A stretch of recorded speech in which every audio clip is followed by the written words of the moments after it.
Hello and welcome to another WATG podcast. I am your host, Cory Jennerjohn, and today I am very excited to be joined by Lisa Van Gemert.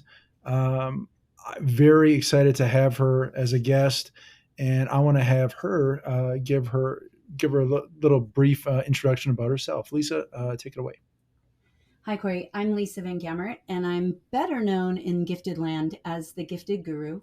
I started my teaching career teaching third grade, and I've taught everything from third through 12th, including regular education as well as gifted and advanced placement.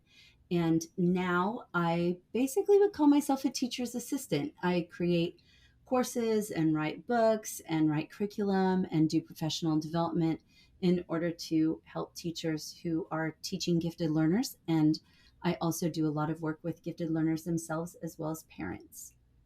Okay. So, Lisa, the Gifted Guru, how did that all come about? What is the genesis of the Gifted Guru? I think that's really cool. Well, it's kind of a funny story. I just recently told this story and I hadn't told it in years. So my name is hard to spell, and it's what I did for love. But I knew that when I started a website, the odds that people were going to be able to type in Lisa Van Gamert were slim and none. And Slim had just left town. And so I needed a name. And at the time, I was the youth and education ambassador for Mensa. And we happened to have a summer social media intern there, this college student who was working on degree in marketing. And I was talking to her one day. I can still remember this conversation, just, leaning up against the counter at the reception desk in the office and saying, like, hey, I need this website about gifted ed and I need it to be easy to find. And can you come up with something? And she came back to my desk later and she said, I think it should be Gifted Guru because alliteration is really good. And that's another G word I can think of that would go. And that's how Gifted Guru was born. And I kind of wish I did not have it now. Like, I would rather have something different. But um, for anyone who's dealt at all with branding, you know that changing something once it's been existing for over a decade is almost impossible. So what I think of it as, though, is not that I'm the Gifted Guru, but rather that my goal is to help other people be the Gifted Guru. Unfortunately, or Gifted Gurus, right? And unfortunately, that message doesn't really get passed on. Most people think like Lisa is the Gifted Guru. I'm like, no, that's not really what I'm trying to do. That's interesting. So, you have such a wealth of experience from being a gifted education student yourself to having gifted children of your own and then teaching gifted children and now advocating and, like you said, kind of being like a teacher's aide Yeah. on the, just kind of the full spectrum coming full circle. How much has gifted education changed in that time, would you say? Well, it's changed tremendously from the time I began as a student. I can still remember the day I took the Stanford Binet LM in my elementary school and was placed into gifted services then, which I grew up in Southern California. And in California at that time, the gifted program was called MGM for mentally gifted minors. I think Southern California could not resist the kind of movie connection and so wanted something that sounded like a movie studio. And then it shifted to Gate, which is kind of what it's still called there. Over that time, I've seen it go from where there weren't necessarily equitable identification practices and maybe limited services now, and then an arc of increasing services.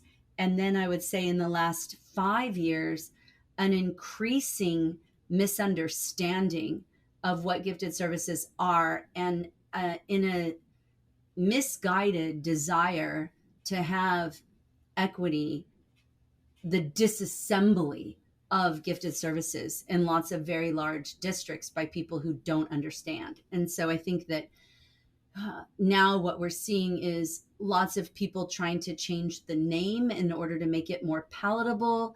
And I would really say a downgrading of what we're willing to offer gifted students, a lack of recognition that truly gifted students have different needs, not just cognitively, but also socially and emotionally. And so districts who are running what are essentially not gifted programs, but rather a talent development program, are ignoring the fact that they do have highly gifted students who need additional support in lots of ways.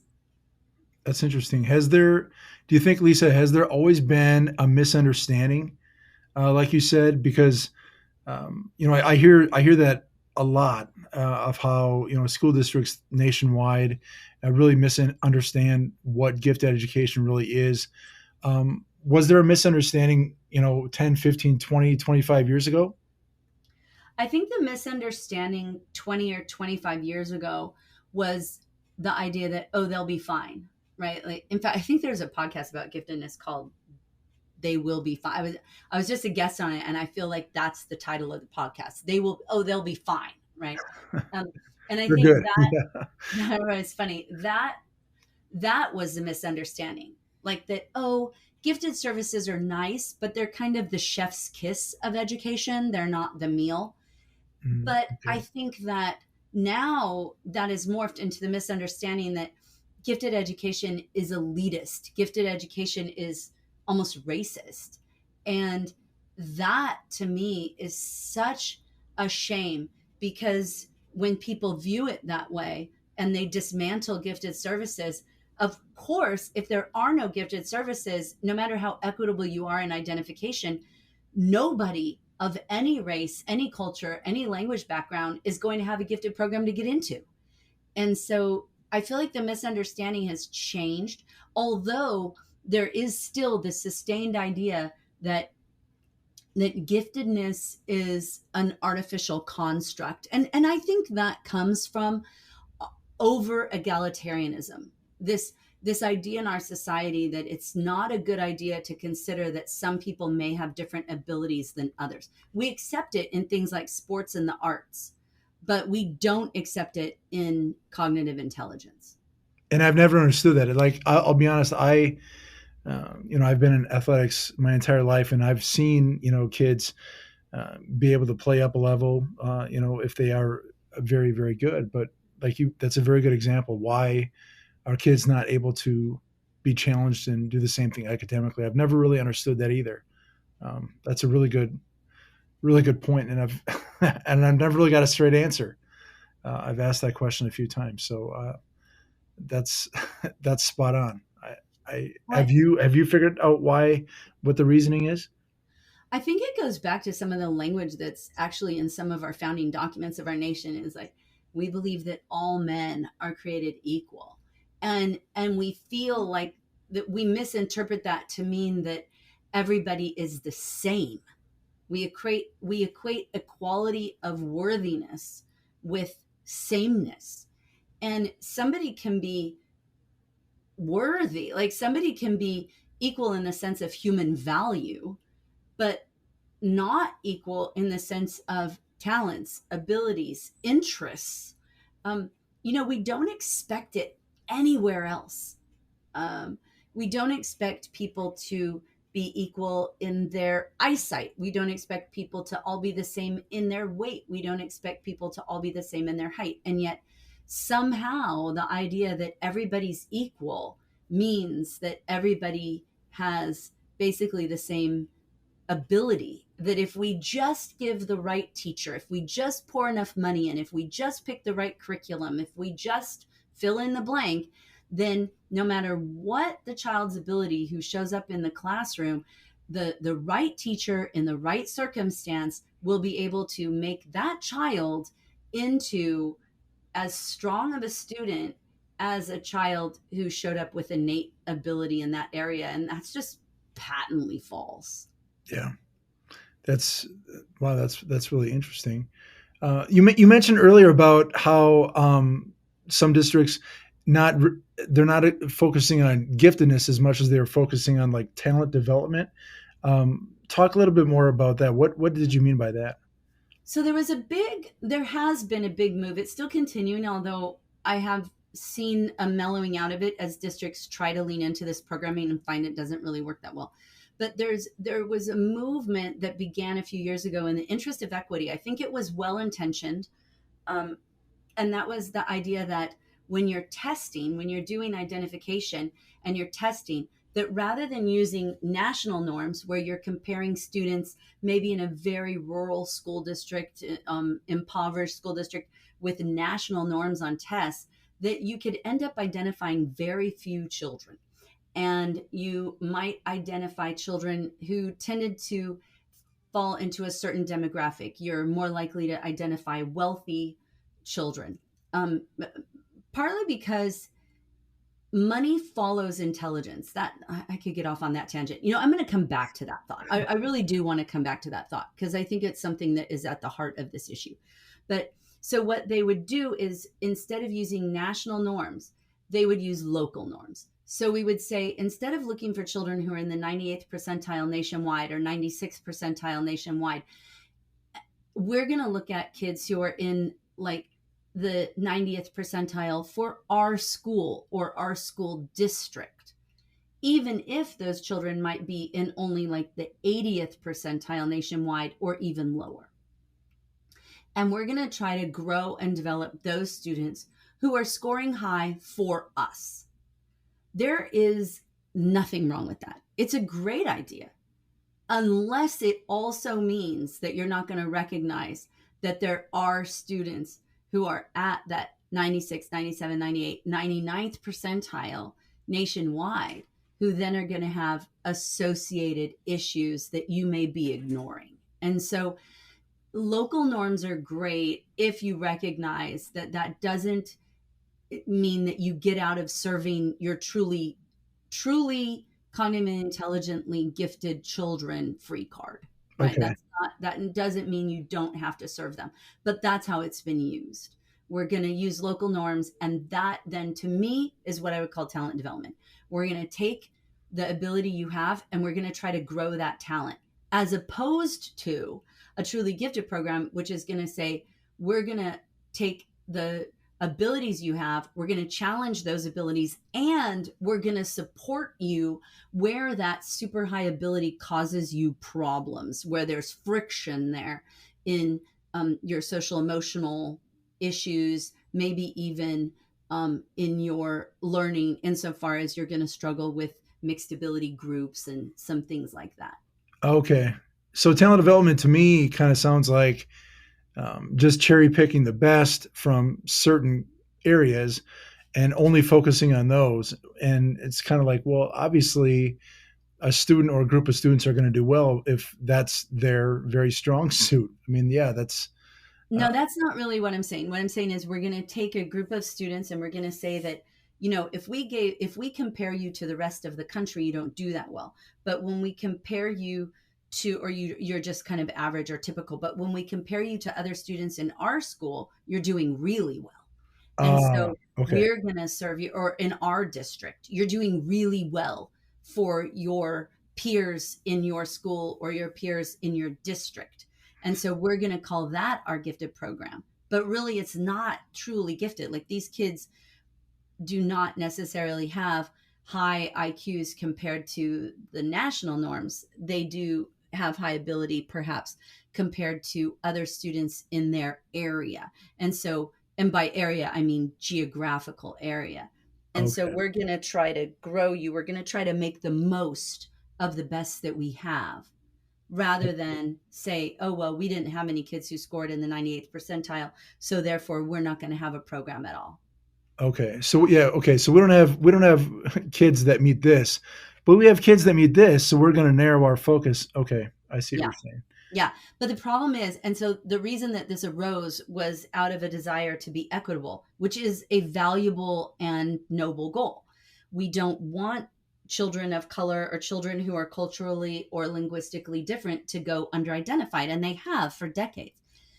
Partly this is because um, we have, unfortunately, we have differences, unequal distribution of wealth by race and culture, right? So We have, and you can't even say it as clearly as um, Asian or Latino, because when you dial it down, you have children in different populations within that who are more likely to live in poverty versus more likely to be wealthy. So the demographics get complicated, especially if you put Asian and Pacific Islander together, right? And especially it gets complicated as we have many children who are not one race, who are not one culture, right?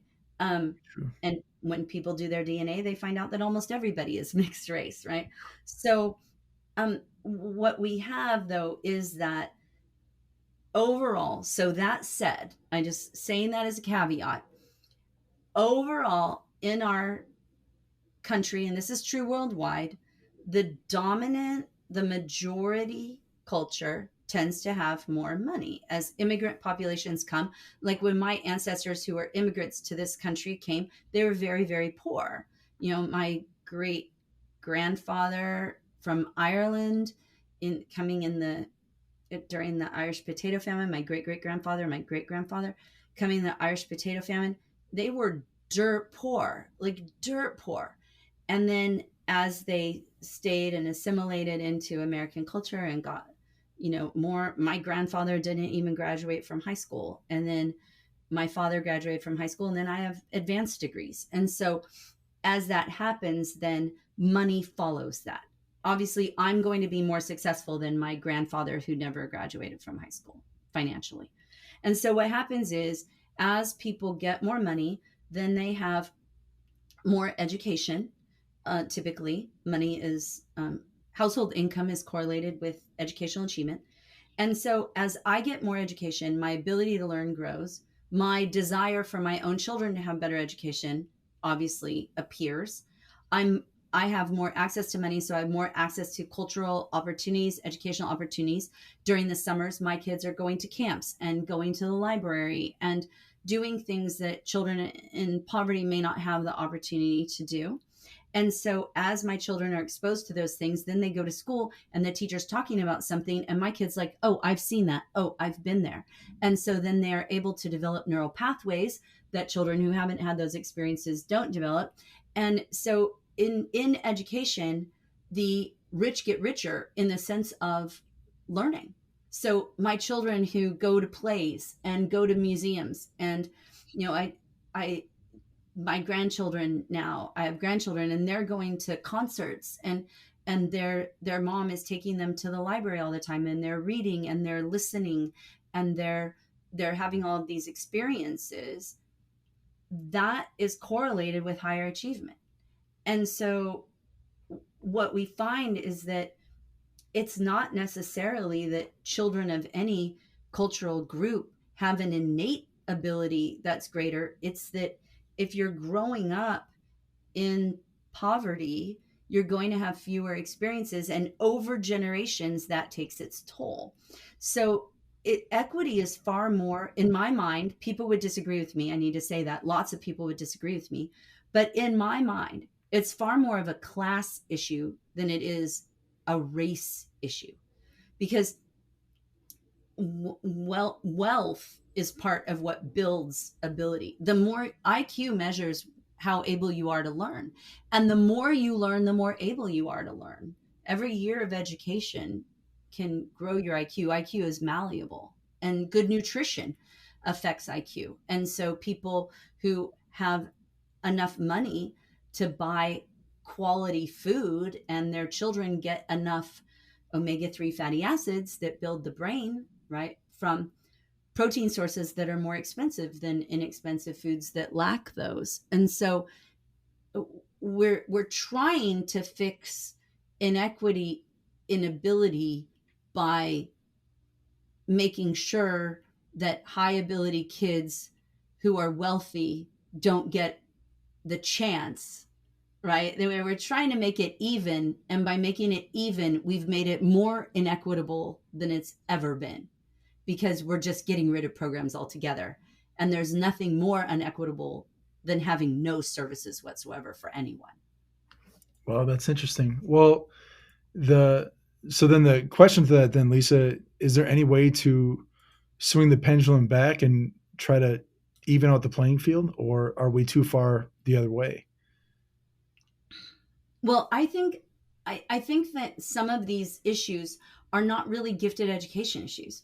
Some of these are very large societal issues that if anybody's going to solve them, it's going to be gifted kids who are taught well, but they're very difficult to solve. You know, poverty is complicated. 2 years ago, I decided to spend an entire year doing a deep dive into learning about poverty and reading about poverty and how to solve it and what possible solutions are. And I kind of came to the conclusion myself, and again, many people disagree with me, that it's not really solvable. Like there are things we could do to make it better, but it's not really solvable as a whole because there are just too many conflating factors. And once you start teasing it apart, it just gets more and more complicated. It's one of those things that the more you learn, the more complicated it gets. And so, but I think that, so that big, huge issue aside, even if we can't solve that, or at least we can't solve it with the tools we have right now, then what we can do is perhaps offer talent development programs alongside gifted programs so that we don't turn anyone away. I love the idea of local norms to have a talent development program, but simultaneously, I want to see gifted students served. And I think we should worry less. And I think we should make sure that our identification instruments are as fair as they can possibly be, and that we should iterate them in order to be more fair as better and better instruments come forth. But that we shouldn't say, oh, you know what? The demographics of our truly gifted program don't actually match the demographics of our school district. Therefore, we should get rid of the program. It's inherently unfair. I think that's very, very short sighted, and it ignores what we know. So I live in Texas, and we have a large immigrant population from Latin American countries, to a lesser extent, Africa and Asia. And, you know, when students come to the United States and they don't speak English as their first language and they are learning English, even if they have high ability, it's going to be masked by the language difficulty. And I've experienced this the other way. I've moved to Germany when my children were school age. And while they were gifted in the United States and identified for gifted programs in the United States, when we got to Germany and they can't read or speak German at all, obviously they're not going to qualify for gifted programs there. And so we have to recognize that we need to give kids a little bit of time to learn the language and then keep going. But also think about that people who are willing to move to another country for better opportunity, you don't see a lot of, you know, professors and doctors and accountants who are leaving where they live unless they're seeking asylum. They don't typically leave where they are. Successful people tend to stay where they're successful. And so what we have is that it's okay. Also, giftedness isn't elitist. It's not aspirational. There's no moral value in being gifted, and we need to normalize the fact that it's okay if you have average intelligence, and we don't do that. And so we say, oh well, you know, if you work as whatever profession you want to say that we don't really think is that valuable, even though it is. um, all professions are needed. Every job is necessary to make our society work. But if we say, oh well, it's not okay to be a janitor, you know, you should want to have a college degree and you should want to do this. You know, my piano tuner is in Mensa. There's no moral value to jobs. And so, I mean, some jobs have immoral value. Obviously, you're like a mafia boss, but there's nothing inherently more moral or of more value than inherent value to being the teacher than to being the janitor who cleans that teacher's classroom in school. And so I think part of the key to this is valuing people equally and stop pushing the idea that college education is the end all be all, and that, you know, that there's some kind of moral superiority to going to college. So all of these issues in gifted identification are so complicated because they're so tied up in how we view ourselves, how we value stuff. I object so strongly to kindergartners going to school where their teacher's like college banner is outside, like the pennant is outside their classroom. That is so ridiculous because, first of all, if you're 5 years old, that to think about that you're supposed to be motivated by something that's not going to happen in your life for 13 years is absolutely ridiculous. That's like trying to motivate me to by telling me something I should aspire to that's not going to happen for 200 years. It's so ridiculous. But the other thing that's ridiculous is sending this message that college is the goal of elementary and secondary education, that there's no other goal besides tertiary education. That's just ridiculous. We have so many other goals and so many other values taught in elementary and secondary education. And I feel like that emphasis on collegiatism or collegialism is really problematic. And I think it goes along with that elitism that we see in gifted ed. It's perfectly fine for gifted ed students to want to be welders and piano tuners and automotive mechanics and aircraft mechanics. Like you can do whatever you want. Just because you're gifted doesn't mean that you owe the world a PhD. That's a really good point. I in my high school, there's one of my buddies. He graduated top 10, and he had decided not to go to college. And there were legions of teachers that kept asking the same question: Why? Why not? Why don't you want to go to college? He's like, he's like, I don't really want to, and B, I don't feel like having a student debt when I'm done. He Yeah. chose a um, electrician. Now he wanted to be an electrician, and he's highly successful right now. So I agree 1,000%, Lisa, what you're saying. Well, we've all paid a plumber on Sunday. Yep.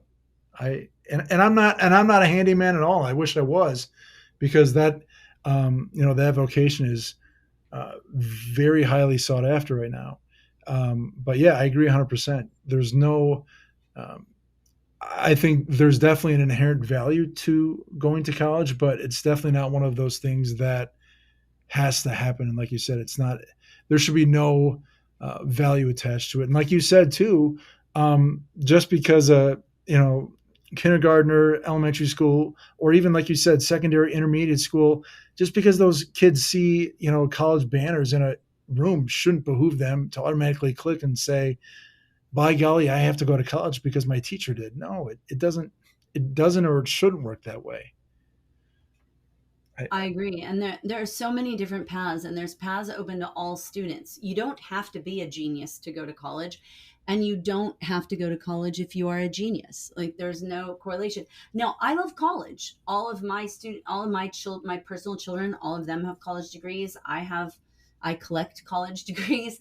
Um, and so I'm not opposed to college, but I don't think the message is that if you are smart, therefore, like this ipso facto, that you must go to college. And I feel like but that idea, that message is tied into and intricately woven into this elitist idea of gifted ed, right? Because we push college so much in gifted ed, then that adds to this idea that it's so inequitable.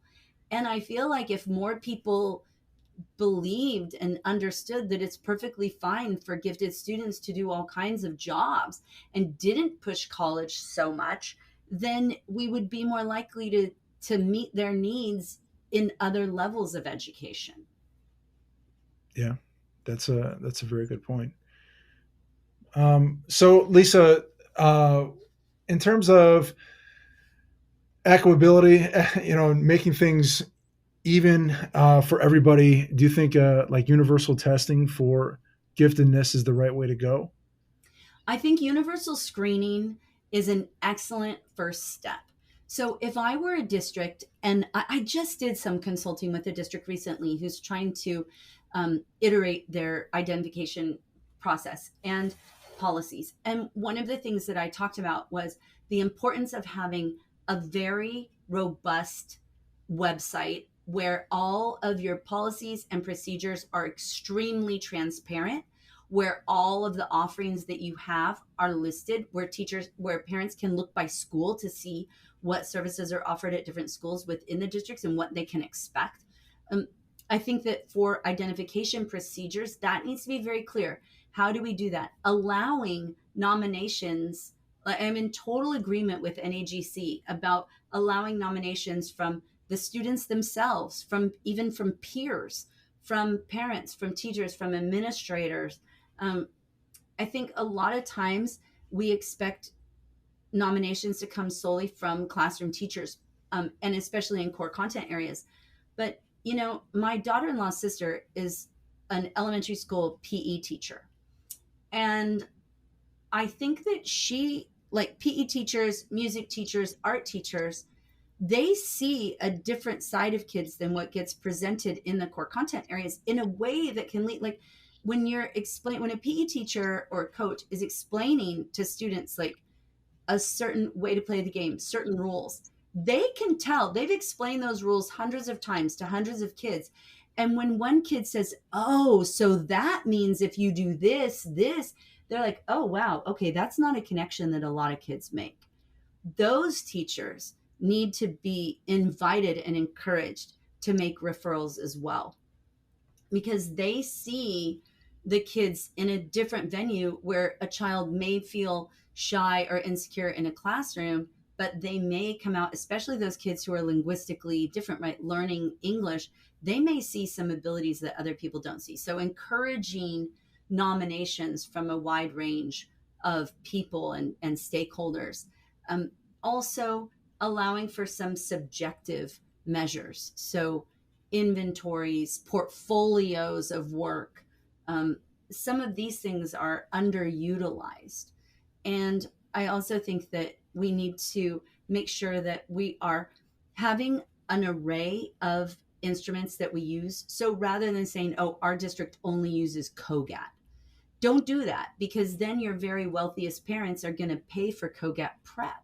And then that's going to make it uneven and unequal. So say we use, a wide array of instruments, including these, and list 4 or 5 that you use. And then you do obviously have to use those.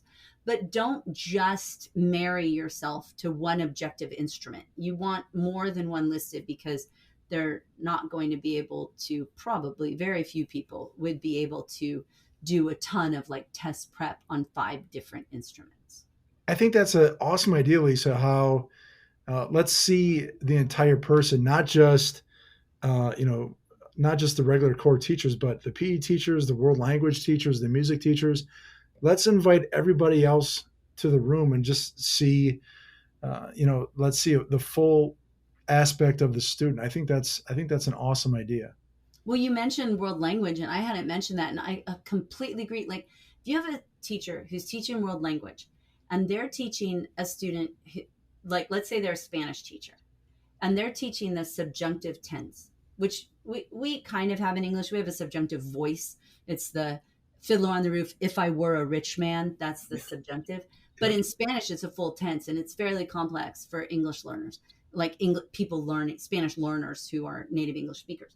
And if you have a teacher who's like trying to teach this subjunctive tense, and you have a student who gets it right away, and then you notice that they also got the preterite right away, and they got the imperfect right away, and they're using the language and they're playing with the language, like that's something that might not show up in the regular language arts classroom, where there's been a disfocus, a diminishment in focus on grammar. And so they might be showing language ability in a different way than what we were expecting. And so when we get the whole faculty on board as basically talent scouts, right? Like instead of the core content teachers being gatekeepers, then you're really going to have more equity in your gifted program. I think that's outstanding. Refer to teachers as talent scouts, and make sure you keep your ears and eyes peeled for everybody. I think that's awesome. Wow, that's really cool, Lisa. I don't want to take any more of your time, Lisa. I just want to bring up quickly. You are going to be you're scheduled to be a speaker at the upcoming conference this fall. If you want to hit on that a little bit, you can. Are you looking forward to coming to the Dells in October? I'm so excited. So I've been there once before. I've keynoted the conference once before, and I was so honored and thrilled to be invited back. I love Wisconsin so much, and I love Wisconsin for three reasons. Besides its natural beauty, last time I came to the conference, I visited my friend in Cedar Rapids, Iowa, where I used to live, and I drove from Cedar Rapids up to the Dells, and I can still remember it because, it's fall, it was October as well, and just the harvest was going on. And as I drove through the farms and fields, I just felt like this is America.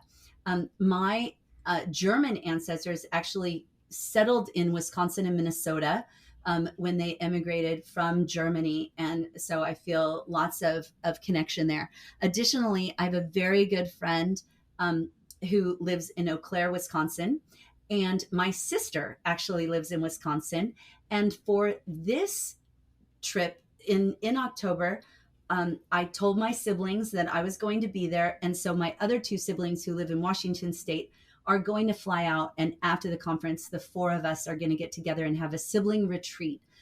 Our dad is struggling with pancreatic cancer right now and in treatment. And we've all been, stressed by that. And he had open heart surgery earlier this year. And so the four of us are going to take a sibling retreat in beautiful Wisconsin in October. Additionally, I'm super excited because Wisconsin is a state where it has consistently leaned into gifted ed, and your state organization is a shining star. And so I just love coming to see your teachers who are wonderful and your organization, which is wonderful. And I am very, very, very much looking forward to it. It's the week after my birthday, and I'm more excited about the conference than I could ever be about my birthday. So really looking forward to it. Well, we are definitely looking forward to having you, Lisa. Really sorry to hear the news about your dad. Hopefully everything is okay with that. And really, really, you're probably looking forward to the retreat as well. That should be a really Yes. good time. The fall is my favorite time here in Time. Wisconsin. So Thank you for your well wishes. And yes, I'm very much looking forward to it. I'm very grateful for the opportunity to be on this podcast. And I really appreciate, Cory, how you allow me to kind of explain at length about some of these things, because lots of times people don't necessarily want to read the whole length of it. And so it's so nice to be able to talk it through, and people can listen to the podcast at 1.5 speed if they want to, and just hear. And it can be difficult, and it's kind of a risk. I'm trusting your listening audience a lot, because I'm trusting to hear what I'm saying, and it can sound problematic. We don't like to believe that because you don't have a lot of money that might diminish your educational opportunities. But I grew up in poverty, and I can remember when I was a child, we had $7 a week for food. I knew it. I mean, I knew that we had that much, and I knew how hard it was for my mom to put food on the table. We lived in a tiny apartment, and my mom would grow artichokes on the balcony for us to eat. And frequently dinner was an artichoke that my mom and I would share. And so I grew up poor. And I know that when I was little, it did influence it. It did influence what I had access to. Now, my mother had also grown up poor, but she was intelligent and she sought it. But it was only as I got older, and she had, she was a single mom, and as she had more time, and as I was able to do more things, that I was able to display and start making connections in these areas. And so I wasn't identified for the gifted program until 5th grade. And I think a lot of that, the reason I wasn't identified earlier, had to do with the poverty in which I lived. And so I don't say these things in a way that is snobbish or arrogant. It's not only from my reading, but from personal experience. And that poverty has a deleterious effect on our students' ability to access their ability.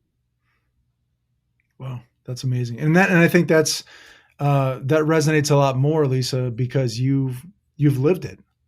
And I think that should really hit home for a lot of people. And I think that's really a strong message. And thank you for sharing that. So I think that's really, really impactful. So once again, Lisa, thanks a lot for uh, coming on the WATG podcast. I sincerely appreciate it. You've been absolutely amazing.